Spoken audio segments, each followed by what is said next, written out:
Be forewarned. This is a journey into the black heart of Goth and the nightmare that lies within. Goth is a suburban thing. My favorite holiday was always Halloween. It was different.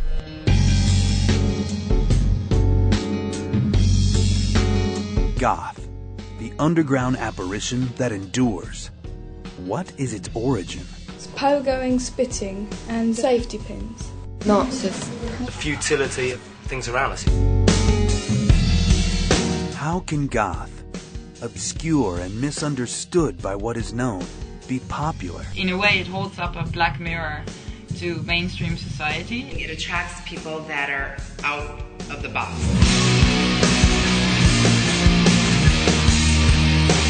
How can something as bloody and macabre as Goth be sexy? Goth women, they're varying degrees of dangerous. I like the girly goth boys. Goth guys and girls, they're just like delicious. We asked musicians, what are the dark arts of Goth?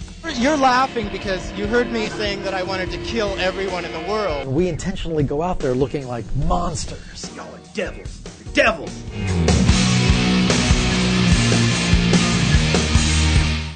Is Goth a ritualistic cult or a fashion statement? Well, it started as kind of a self-defense, trying to get bears to not eat my head. Sometimes I have to make corsets out of old army tents. It's not just because you get to wear black or neon or whatever, it's just how you are.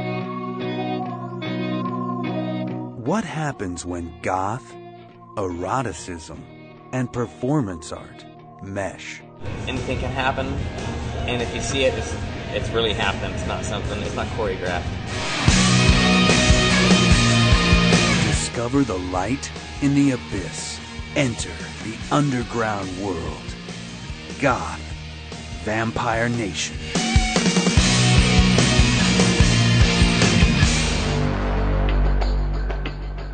Perhaps the best way to understand Goth's seemingly unnatural endurance and life after death ability is to go back to its roots as the bastard stepchild of punk rock. The English people, the lame-ass fucking faggot fucking British people, took that shit over. Kind of like proletarian rock kind of thing, like, yeah, fuck shit, man. I know some kids, say from Liverpool, who really get beaten up a lot because of the things they wear. What about your name? Where's Generation X? Where did you get the name from? It came from a sort of a book in the 60s. It's about what young people thought then, right?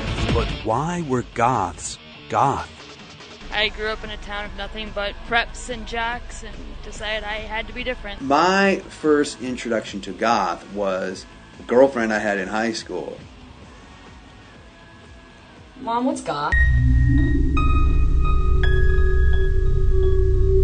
There is this belief in mainstream culture that Goths are dangerous, satanic.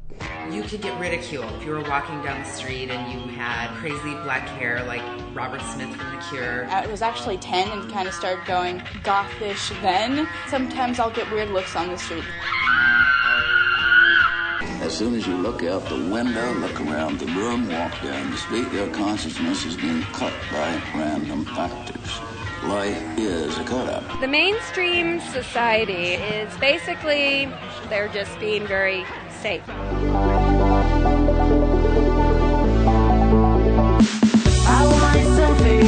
If I can tell what sex you are immediately upon looking at you, you are not a goth. What is your favorite thing about goth boys? The long hair. It's almost like a negative image of Barbie. There's still femininity there, but it's the anti-Barbie.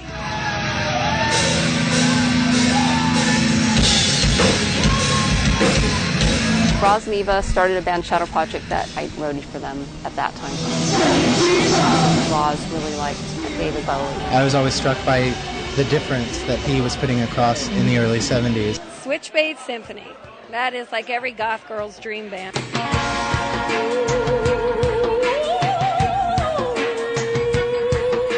My name is Johan.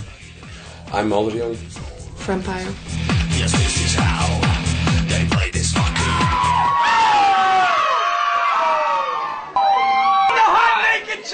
got lyrics about depressing subjects, you're going to start to dress around that feeling. I make Victorian corsets and Edwardian corsets. This was something I wore several times. It is my bloody prom gown. And then there's the Japanese fashion. Just all different kinds of things like top hats and crazy, sexy makeup. Goth as a way of life is a form of personal expression. Visually, very early on, I was inspired by the work of Hieronymus Bosch.